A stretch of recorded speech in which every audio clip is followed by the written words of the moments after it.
प्रभु यीशु के नाम से आप सबको जय मसीह की। परमेश्वर आपको आशीष दे, आपको खुश रखे, परमेश्वर आपकी हर इच्छाओं को पूर्ण करे। यदि आप नए हैं तो हमारे YouTube चैनल को सब्सक्राइब करें और बेल आइकन को प्रेस करना ना भूलें ताकि वीडियो को नोटिफिकेशन आपको मिलती रहे। आज हम सीखेंगे पहला, विश्वासियों का सामूहिक जीवन कैसा होता है, और दूसरा, सच्चे मसीही में कौन कौन से गुण होने चाहिए। आइए जानते हैं विश्वासियों का सामूहिक जीवन कैसा होता है। दोस्तों, जब हम नया नियम पढ़ते हैं, वहाँ जो यीशु मसीह पर विश्वास करते थे और उसके आदर्शों पर चलते थे, वे सचमुच बहुत ही अनुशासित होते थे, कभी किसी का बुरा नहीं करते थे, सबके साथ प्रेम से रहते थे, एक दूसरे का भला करना, दूसरों के दुखों में सहारा बनना, दूसरों के कामों को अपना कर्तव्य समझकर करते थे। कहते हैं जहाँ प्रेम होता है वहाँ किसी चीज की घटी नहीं होती, कोई असहाय, बेसहारा, बेबस नहीं होता। प्रेम के कारण ही इंसान के दर्द को समझता है, जैसा कि बाइबल में लिखा है। प्रेरितों के कार्य 4 अध्याय 32 वचन से 35 वचन में, विश्वासियों का समुदाय एक मन और एक प्राण था। उनमें से कोई भी अपनी संपत्ति को अपनी नहीं कहता था, परंतु उनका सब कुछ साझे का था। और प्रेरित बड़ी सामर्थ्य के साथ प्रभु यीशु के पुनरुत्थान की साक्षी देते थे, और उन सब पर बड़ा अनुग्रह था। उनमें से कोई भी गरीब नहीं था। वे सब लोग भूमि या घरों के स्वामी थे, अपनी भूमि या घरों को बेचकर उनका मूल्य लाते थे तथा उन्हें प्रेरितों के चरणों में रख देते थे। तब जैसी जिनकी आवश्यकता होती थी उनके अनुसार उन्हें बांट देते थे। उस समय प्रभु यीशु का चेला पतरस के द्वारा परमेश्वर अद्भुत काम करता था, सामर्थ्य से भरे हुए वचन बोता था, जिसे सुनकर लोग प्रेरणा से भर जाते थे और भीड़ की भीड़ लग जाती थी। पतरस के शब्दों में इतना सामर्थ्य था कि सब लोग एकजुट रहते थे। इतना ही नहीं, वे अपना सब कुछ साझे में रखते थे, अर्थात अपना जमीन, जायदाद, धन संपत्ति को अपना नहीं समझते थे। इतना प्रेम था, और सब मिलकर यीशु के जी उठने की गवाही देते थे, और वे सब अनुग्रह से भरे हुए थे। उनमें से कोई भी गरीब नहीं था। इसलिए दोस्तों, आज भी मसीह लोग गरीब नहीं हैं, क्योंकि वे सब बढ़ चढ़कर दूसरों के मदद के लिए भाग लेते हैं। दोस्तों, जिस कलीसिया में ऐसे विश्वासी रहते हैं वहाँ बड़े चिन्ह और चमत्कार देखने को मिलता है, क्योंकि विश्वासियों को प्रार्थना में बहुत शक्ति होती है,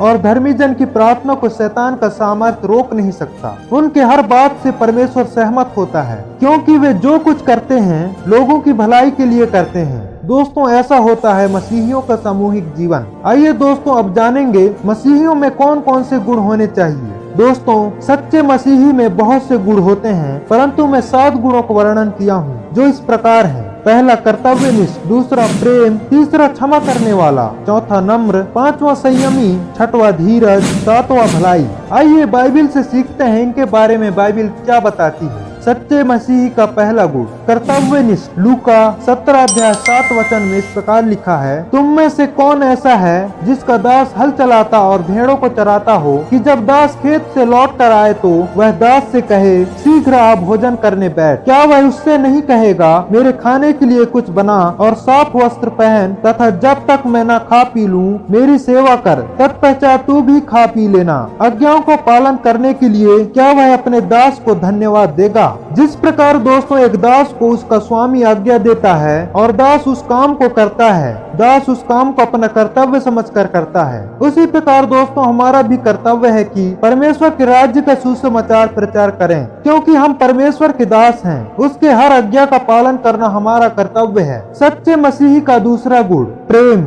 मत्ती 22 अध्याय 37 वचन 47 वचन में इस प्रकार लिखा है, यीशु कहते हैं, तू प्रभु अपने परमेश्वर से अपने सारे हृदय और अपने सारे प्राण और अपनी सारी बुद्धि से प्रेम कर, यह बड़ी और प्रमुख आज्ञा है। और दूसरी आज्ञा यह है, तू अपने पड़ोसी से अपने समान प्रेम कर। और मत्ती 22 अध्याय 40 वचन में इस प्रकार लिखा है, यही 2 आज्ञाएं संपूर्ण व्यवस्था और नबियों का आधार है। और यूहन्ना 13 अध्याय 34 वचन से 35 वचन के अनुसार, तुम एक दूसरे से प्रेम रखो, जैसा मैंने तुमसे प्रेम रखा है वैसे ही तुम भी एक दूसरे से प्रेम रखो। यदि तुम आपस में प्रेम रखोगे तो इसी से जानेंगे कि तुम मेरे चेले हो। जो लोग परमेश्वर को नहीं समझते इसलिए नफरत करते हैं। जो इंसान मेरे प्रभु यीशु मसीह को एक बार करीब से देख ले, वो इंसान प्रेम क्या होता है कभी किसी को नहीं पूछेगा। इंसान कितना भी छुपाए प्रेम को, पर जिसके अंदर प्रेम होता है वो अपने आप छलक कर बाहर आ जाता है। ऐसा ही मेरा प्रभु यीशु है जिसने हमारे लिए अपने आप को कुर्बान कर दिया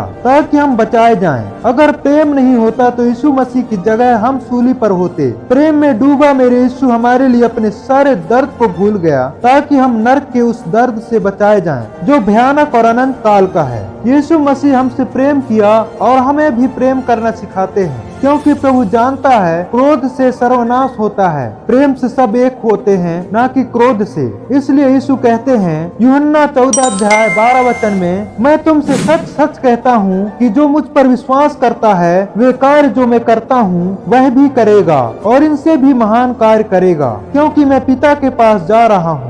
प्रेम एक ऐसा शब्द है जिसके निकलते ही हृदय का बड़ा से बड़ा घाव भर जाता है। इसी शब्द से लोग दूसरों के लिए मर जाते हैं, इसी शब्द से लोग दूसरों के लिए जीते हैं। यही प्रेम था जिसे परमेश्वर ने हम पर प्रकट किया। इसी प्रेम की वजह से मैं यीशु मसीह पर विश्वास किया, क्योंकि जो खुद ईश्वर होकर हमारे लिए साधारण इंसान बन गया। यीशु का प्रेम कितना महान है। सच्चे मसीही का तीसरा गुण क्षमा करने वाला। लूका 17 अध्याय 3 से 4 वचन के अनुसार, सावधान, यदि तेरा भाई पाप करे तो उसे डांट, और यदि वह मन फिराए तो उसे क्षमा कर। यदि वह प्रतिदिन 7 बार तेरे विरुद्ध पाप करे और 7 बार आकर तुझसे कहे मैं पश्चाताप करता हूँ, तो उसे क्षमा कर। दोस्तों, क्षमा करना बहुत कठिन है। जिस प्रकार पानी के तेज बहाव में खड़े होकर कोई पानी को रोके तो वह उसे कभी नहीं रोक पाएगा, बल्कि उल्टा खुद ही बह जाएगा। जैसे कि क्रोध करने में ताकत नहीं लगता, परंतु क्रोध को रोकने में बहुत ताकत लगाना पड़ता है। झूठ बोलना बहुत आसान है, परंतु सच बोलना बहुत कठिन। दूसरों को गिराना बहुत आसान है, परंतु उठाना बहुत कठिन। दूसरों को सलाह देना बहुत आसान है, परंतु सहायता करना बहुत कठिन। सत्य को जानना बहुत सरल है, परंतु सत्य पर चलना बहुत कठिन। दूसरों को दुख देकर लाभ कमाना बहुत आसान है, परंतु खुद दुखी होकर दूसरों को लाभ देना बहुत कठिन है। बाइबिल को साथ में रखना बहुत आसान है, परंतु बाइबिल पढ़ना बहुत कठिन। इसी प्रकार दोस्तों, कोई हमें दुख पहुंचाए जिनके वजह से हमारे हृदय को घात लगा हो, उस इंसान को माफ करना बहुत कठिन होता है। परंतु यीशु कहते हैं मत्ती 6 अध्याय 14 वचन से 15 वचन में, यदि तुम मनुष्यों के अपराध क्षमा करोगे तो तुम्हारा स्वर्गीय पिता भी तुम्हें क्षमा करेगा, परंतु यदि तुम मनुष्यों को क्षमा न करो तो तुम्हारा पिता भी तुम्हारे अपराध क्षमा नहीं करेगा। इसलिए दोस्तों, परमेश्वर से बड़ा फल पाना है तो छोटे छोटे दुखों को हंसकर सह लो, और जो तुम्हारे विरोध में है उन्हें माफ कर दो, क्योंकि हम भी मन, वचन और कर्म से पाप करते हैं, कई बार जानबूझकर तो कई बार अनजाने में। तो इसलिए माफ कर दो ताकि तुम्हारा अपराध भी क्षमा किया जाएगा। सच्चे मसीहियों का चौथा गुण नम्र। नम्रता मनुष्य के जीवन का अभिन्न अंग है। नम्रता से मनुष्य अनुशासित होता है। नम्रता का अर्थ है झुकना। जो इंसान नम्र होता है उसके जीवन में लक्षण पाए जाते हैं, जैसे बलवान होकर भी खुद को कमजोर साबित करना, हमेशा लोगों का सम्मान करना, कोई उसे बुरा कहे तो उसे सह लेना, श्राप के बदले आशीष देना, खुद को दूसरों से छोटा मानना, किसी का दिल न दुखाना, क्रोध में धीरजवंत। जो इंसान नम्र होता है उसका हृदय मोम की तरह होता है। जब भी किसी को परेशानी में देखता है तो उसे तरस आ जाता है। दिल का बहुत ही साफ होता है। कहते हैं जिस वृक्ष में फल लगता है वह झुक जाता है, अर्थात जिस व्यक्ति में नम्रता का फल लगा होता है वो इंसान सम्मान का पात्र होकर भी झुक जाता है। कुछ लोग बबूल की वृक्ष की तरह होते हैं, उनमें फल कम, कांटे अधिक होते हैं, और फल भी ऐसा कि खाने के योग्य ही नहीं होते हैं। इसलिए नम्र बनिए आम की तरह। आम को लोग पत्थर मारते हैं फिर भी मीठा फल देता है।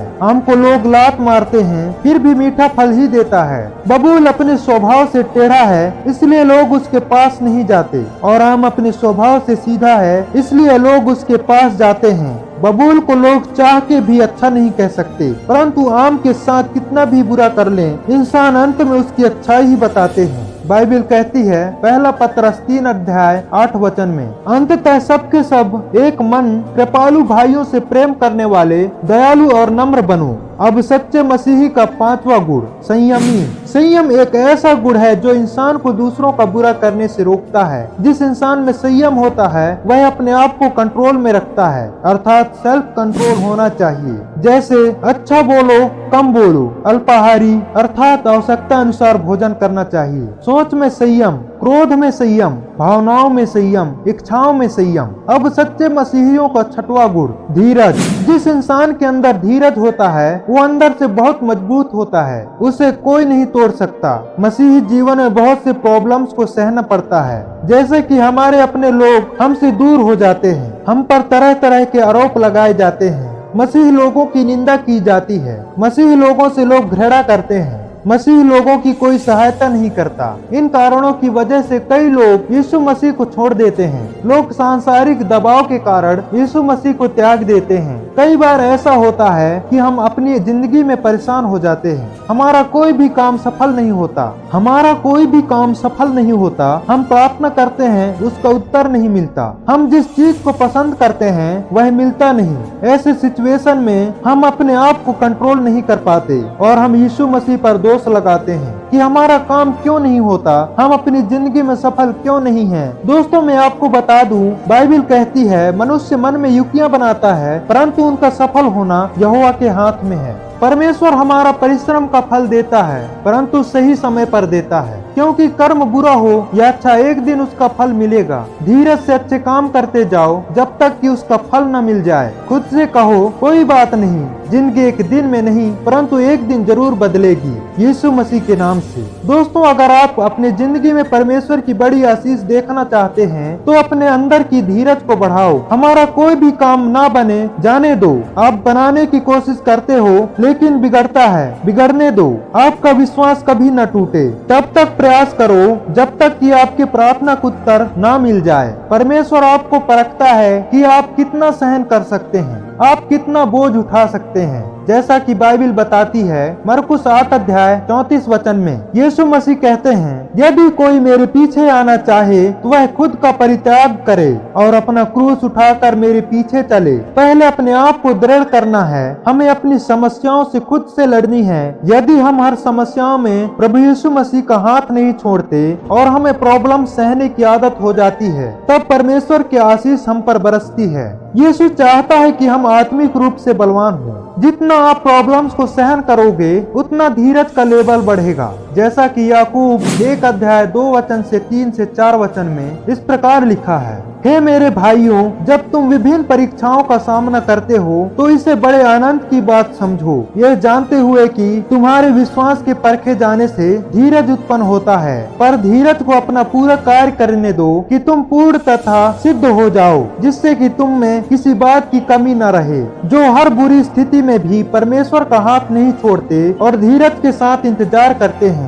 उनके लिए यीशु कहते हैं लूका 6 अध्याय 20 वचन से 23 वचन में, धन्य हो तुम जो दीन हो, क्योंकि परमेश्वर का राज्य तुम्हारा है। धन्य हो तुम जो अभी भूखे हो, क्योंकि तृप्त किए जाओगे। धन्य हो तुम जो अभी रोते हो, क्योंकि तुम हंसोगे। धन्य हो तुम जो मनुष्य के पुत्र के कारण लोग तुमसे घृणा करें, तुम्हें बहिष्कृत करें, तुम्हारी अत्यंत निंदा करें और बुरा समझकर तुम्हारा नाम काट दें। उस दिन तुम आनंदित होकर उछलना कूदना, क्योंकि स्वर्ग में तुम्हारे लिए बड़ा प्रतिफल होगा, क्योंकि उनके पूर्वज भी नबियों के साथ ऐसा ही किया करते थे। अब सच्चे मसीही का 7वां गुण भलाई। हमारा परमेश्वर दया करने वाला, भलाई करने वाला परमेश्वर है। परमेश्वर हमसे भलाई ही चाहता है। परमेश्वर चाहता है मत्ती 25 अध्याय 35 से 36 वचन के अनुसार हम असहाय लोगों की सहायता करें, और गलातियों 6 अध्याय 1 से 3 वचन के अनुसार, हे भाइयों, यदि कोई मनुष्य किसी अपराध में पकड़ा भी जाए तो तुम जो आत्मिक हो नम्रता पूर्वक उसे संभालो, परंतु सतर्क रहो कि कहीं तुम भी परीक्षा में न पड़ जाओ। एक दूसरे का भार उठाओ और इस प्रकार मसीह की व्यवस्था को पूर्ण करो। और गलातियों 6 अध्याय 9 से 10 वचन में इस प्रकार लिखा है, हम भलाई करने में निरुत्साहित ना हो, क्योंकि यदि हम शिथिल न पड़े तो उचित समय पर कटनी काटेंगे। इसलिए जहाँ तक अवसर मिले सबके साथ भलाई करें, विशेषकर विश्वासी भाइयों के साथ। आमीन। इन वचनों के द्वारा परमेश्वर आप सबको आशीष दे। धन्यवाद।